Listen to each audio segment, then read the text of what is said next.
trusted news source, ABC6 News at Noon. Good afternoon, everyone, and thank you so much for joining us. We start today with the weather. We take a live look outside right now with our sky cam. And after such a beautiful weekend, things are changing. Chelsea is in the Weather Center with your first forecast. Hi, Chelsea. Hey, Doreen. Yeah, we had a little bit of sun in the early part of the day today, but from there, those clouds started to thicken up, and we have some rain showers moving through the area as we speak. Now, this rain is going to bring us a much more comfortable day, but that's not going to come until tomorrow because right now it is quite muggy out there. It's a lot cooler than yesterday. Temperatures right now only in the low 70s, but the dew points are in the upper 60s. So that's leaving us with a very humid feel to the air as we're working on this line of rain coming through as we speak. What you're looking at is some steady rain in spots, other spots just seeing a lot of clouds and some mist and some drizzle. And this is the pattern for the afternoon. Right now, it's Providence County picking up some of the steadier showers. So you can see just off to our west, a little bit more heavy rain inching closer to western Kent County and western Washington County. We're going to see on and off rain coming through as we head through the afternoon and into the early evening hours, but you can already see the back edge of this front with clearing conditions up in western New York, western Pennsylvania, and that line is gradually pushing our way. So yes, we have a damp, cooler afternoon, but we will start to dry out late this evening. We'll start to clear out very quickly, and tomorrow looks like an absolutely beautiful day. I'll have much more on how long nice weather is sticking with us coming up in just a few minutes. Doreen? All right, Chelsea, thank you. And new at noon today, an investigation underway by Newport police after a viral video from over the weekend showed police officers getting into an altercation with several men outside of a trolley. ABC6 News reporter Yanni Tregellis is live in Newport with the latest details on what police are saying about the incident. Yanni? Yeah, that incident with police, Doreen, happening right here on Thames Street overnight Saturday into early Sunday morning. And cell phone video showing police making an arrest and then getting into a skirmish with a group of men. Now, I am told that the chief of Newport Police is aware of the video and conducting a thorough investigation. An investigation underway in Newport after cell phone video shared with ABC6 News appears to show Newport police officers pressing one man against a trolley, pushing another into a telephone pole, and then punching a third man in the face. I think it was poorly handled, to say the least. The incident happening early Sunday morning on Thames Street. Newport police tell ABC6 the incident stemmed from 2 arrests made that night, and that Chief of Police Gary Silva is aware of the video and is investigating. Police not offering any further details when asked if the officers involved have been identified or will face conduct, saying they will be conducting a thorough investigation prior to taking any actions. First real showing of authority within like a hostile situation in public was kind of disheartening and disappointing. The action seen on video by police leaving residents in Newport concerned. Just really to see that police officer slap somebody in the face who wasn't even involved in the initial interaction was angering, because it's like, why would that measure be taken in any circumstance? And police, again, are still investigating at this time into the incidents that happened on Saturday overnight into early Sunday morning. We did just recently, a few moments ago, hear from the attorney representing one of the men that was arrested Sunday morning. He tells us that his client is facing charges including obstruction, resisting arrest, and disorderly conduct, and he is summoned to appear in court on July 6th. And we will make sure to keep you updated on air and online as this story continues to develop. For now, live in Newport, Yanni Tregellis, ABC6 News. All right, Yanni, thank you. And another developing story from over the weekend, a Providence police officer and now former candidate for political office in Rhode Island arrested after an abortion protest at the State House. State police say 35-year-old Gene Lugo, a 3-year veteran of the Providence police, and prior to this incident, a candidate for state senate and lieutenant governor, is charged with simple assault and disorderly conduct. Video shared with ABC6 appears to show Lugo punching a political opponent in the face. And the fallout continues this week after the Supreme Court's decision to overturn Roe v. Wade. 26 states either moving to ban abortion outright or severely restrict abortion rights. ABC's Rena Roy has the latest. Cries of outrage and chants of joy as Americans on both sides react to the Supreme Court's historic decision Friday to undo Roe v. Wade, overturning nearly 50 years of a woman's constitutional right to an abortion. While most protests were peaceful, tensions did boil over at times. A truck ramming through protesters in Cedar Rapids, Iowa. Police deploying tear gas against protesters at the Arizona State House. And tasing and detaining abortion rights protesters in Greenville, South Carolina. 8 states are enforcing bans with few exceptions, an additional 18 likely to ban or severely restrict services in the coming weeks and months, affecting more than 31 million Americans. 49 years ago, they said no. They told us it was over. They told us to shut up and live with the killing of children. You all didn't give up, did you? Planned Parenthood in Utah filing a lawsuit against the state to block the trigger ban, which is already in effect. Pressure is growing on President Biden, 34 Democratic senators urging him to take every step available to help women access abortions. It also means asking the President of the United States to make abortion as available as possible with the tools he has, including medication abortion, including using federal lands as a place where abortions can occur. The White House says it will challenge states that try to bar women from traveling across state lines to receive abortion services. ABC speaking with a Planned Parenthood clinic in St. Louis, Missouri, where women will have to travel to get an abortion. What it looks like practically for them is hundreds of miles, bus trips and airplane tickets. It's navigating now multiple days off of work, figuring out how to pay not only for the care, but for the logistics. Rena Roy, ABC News, New York.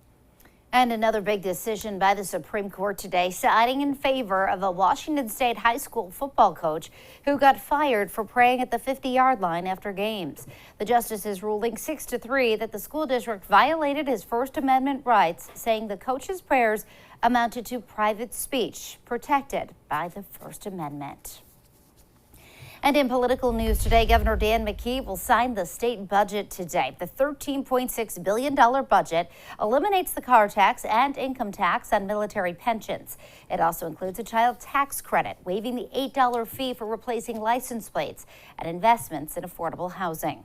The budget was approved by the General Assembly last week. McKee is set to sign it at 12:30 today. Another longtime politician announces that he is not running for re-election. Majority Leader Michael McCaffrey will not be on the ballot this fall. He's been a senator in Warwick for 28 years, first elected in 1994. He's been the Majority Leader for the last 5. Meantime, the Rhode Island Democratic Party put out its endorsements last night, backing Governor Dan McKee for re-election and Lieutenant Governor Sabina Matos as well.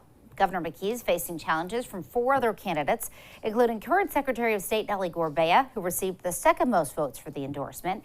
And Lieutenant Governor Matos is facing challenges from State Senator Cynthia Mendez and State Rep Deborah Ruggiero. The party also endorsed General Treasurer Seth Magaziner for Jim Langevin's open seat in Congress.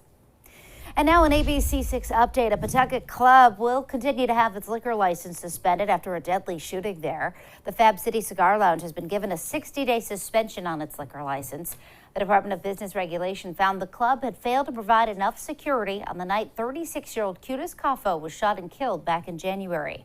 Pawtucket revoked Fab City's liquor license back in February. In addition to the suspension, the state also ordered that Fab City can't open on weekends without a police detail. Well, still to come on ABC6 News at noon, President Biden in Austria meeting with the G7 leaders. The war in Ukraine atop of the agenda.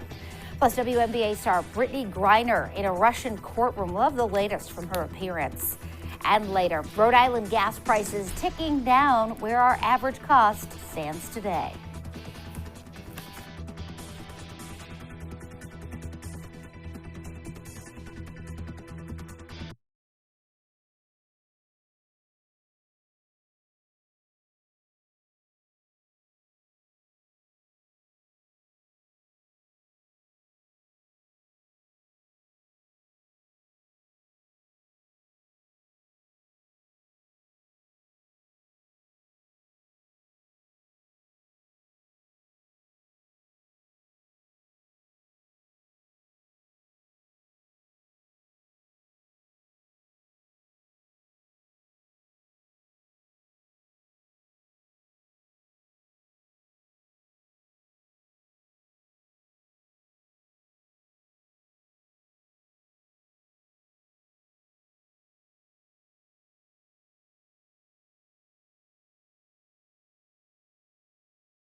Now to the G7 summit, where President Biden is meeting with key allies. Front and center, the war in Ukraine. This morning, Ukrainian President Zelensky met virtually with the G7 leaders, requesting more air defense. ABC's Karen Travers has the latest from Austria.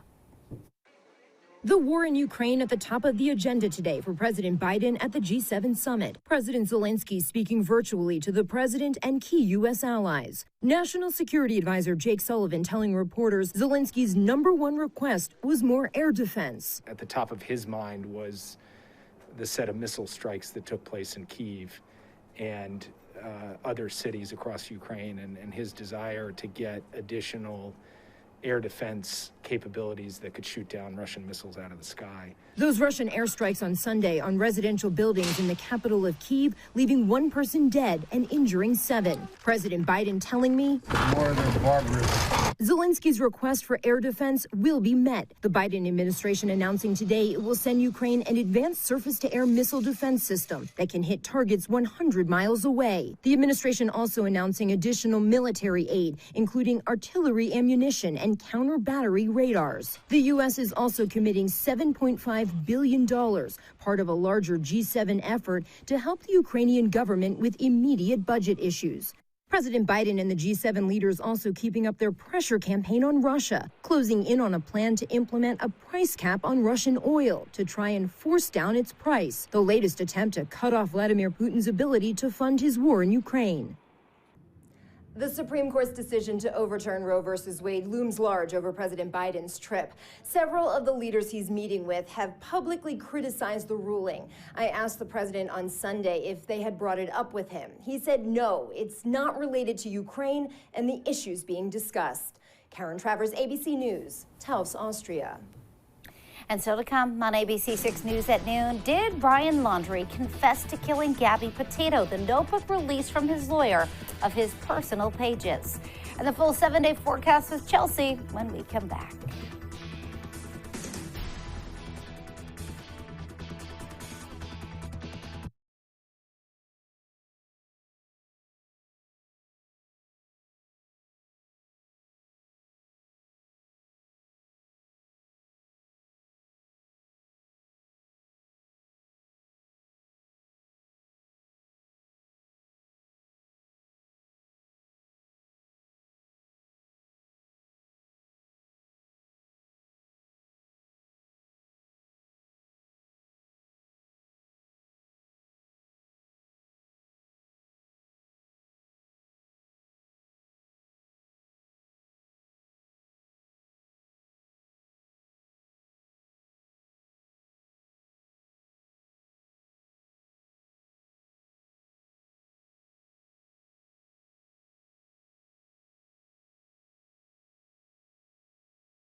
Back now with new video of WNBA star Brittany Griner leaving a court hearing in Moscow this morning. She said nothing as she was let out. She's been held in Russia since February, accused of drug smuggling. She was carrying vape cartridges with hashish oil, which is illegal there. She has another hearing this Friday. A notebook confession. ABC6's Alexis Heroic looks at the pages released by Brian Laundrie's lawyer about his life with Gabby Petito. On Friday, Stephen Bertolino, the Laundrie family attorney, released 8 pages from Brian Laundrie's notebook that was found near his remains back in October of 2021. The rambling 8-page narrative is a part confession, part love letter, and in the end, a suicide note. Brian wrote, quote, "I ended her life.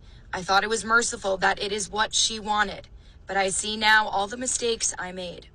Further, he notes, quote, "I am ending my life not because of fear of punishment, but rather because I can't stand to live another day without her." For a further breakdown of Brian Laundrie's letter and confession, follow us on TikTok at Providence News for the latest. And now, your ABC6 Storm Tracker weather with meteorologist Chelsea Priest.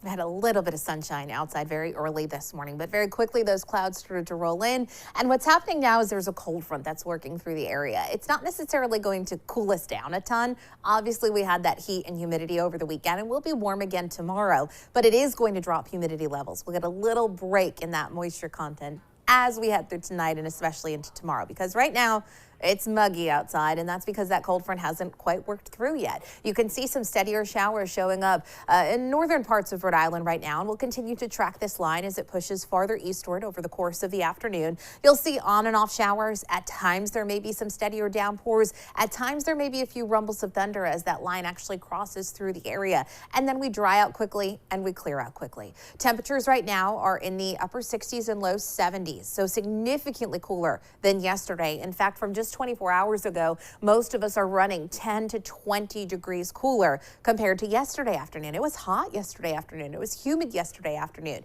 Now we're still humid outside today. Breezes coming in from the southwest, 10 to 15 miles per hour. Some gusts, especially through southeastern Mass, 15 to almost 30 miles per hour, 31 mile per hour gust just now in Falmouth. So what we're looking at is a breezy afternoon, a muggy afternoon, but eventually these dew points drop. They're going to stay high through the afternoon and into the evening hours. This is about 8, 9 o'clock. Still seeing dew points in the upper 60s. Very humid, but you can see that dry air just up to our northwest. As we start to dry out, wind shifts, dew points start to drop, and by tomorrow morning, feeling so much more comfortable outside. Dew points in the low to mid 50s leaves us with some really comfortable air for tomorrow morning. Now, temperatures today are a little bit cooler than average for this time of year. Average high is now 81 degrees. Today, we're only in the low to mid 70s. Now, tomorrow, we get back into sunshine. It's really comfortable and still warm. Low 80s expected. Seasonable for Tuesday, for Wednesday. The heat turns on for Thursday and Friday. Friday getting close to 90 degrees could potentially be our first 90-degree day this month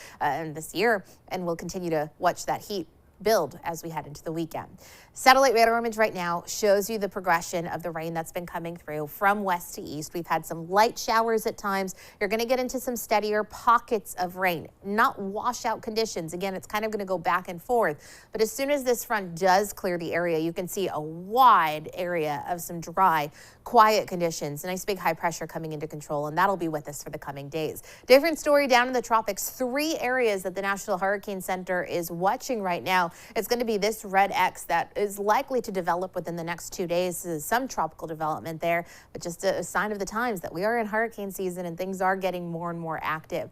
For us in southern New England, it's this cold front working through for the rest of the day today and into the evening hours. Overnight, we dry out. Tomorrow looks nice and bright, plenty of sunshine, highs around 80 degrees. We're clear overnight, and Wednesday looks decent as well. Into Wednesday evening, there's a few clouds. There may be a few overnight sprinkles into early Thursday morning. Other than that, after today, we have relatively dry conditions for most of the upcoming work week. Highs on Friday around 90 degrees, staying warm as we head into the weekend. Corey? All right, Chelsea, thank you. Still to come here on the news at noon, the new move from period apps following the Supreme Court decision overturning Roe v. Wade.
Back now with your consumer news. Gas prices are down once again in Rhode Island. AAA puts the average price at $4.90 a gallon this week. That's down 7 cents from last week. That's still $1.91 higher than this day last year.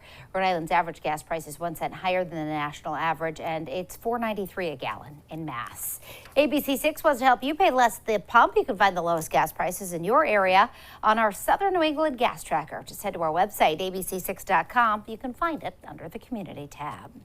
Well, companies behind several apps that track women allow women to track their menstrual cycles, like Flow and Natural Cycles, now say that they are moving to make that data anonymous. That in the wake of the Supreme Court decision reversing Roe versus Wade. There are fears that data from those apps could be used by prosecutors in states that ban abortion. The supply chain crisis is leading many stores to change their return policy, allowing customers to keep unwanted items because they simply have too much inventory and not enough space to store merchandise. It's a trend that started with Amazon several years ago. Walmart and Lowe's refused to comment on the new return strategy. Amazon Prime Day, the company's yearly shopping bonanza, is coming up July 12th and 13th. And while estimates say sales will likely hit nearly $7.8 billion, up 17% from last year, sales growth from Prime Day has been slowing recently. And Tom Cruise has reached a new level. Top Gun Maverick is his first movie ever to gross $1 billion worldwide. Nearly half of that total has come from theaters outside North America, without the film playing in Russia or China. Well, still to come on ABC6 News at noon, ways to beat the heat in Providence. Look at the hours of city pools and splash pads. So Chelsea has another look at your afternoon forecast right after this.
Well, if you're looking for some summer fun in Providence, water parks and pools are set to open. The 13 water parks, including splash pads, will open today.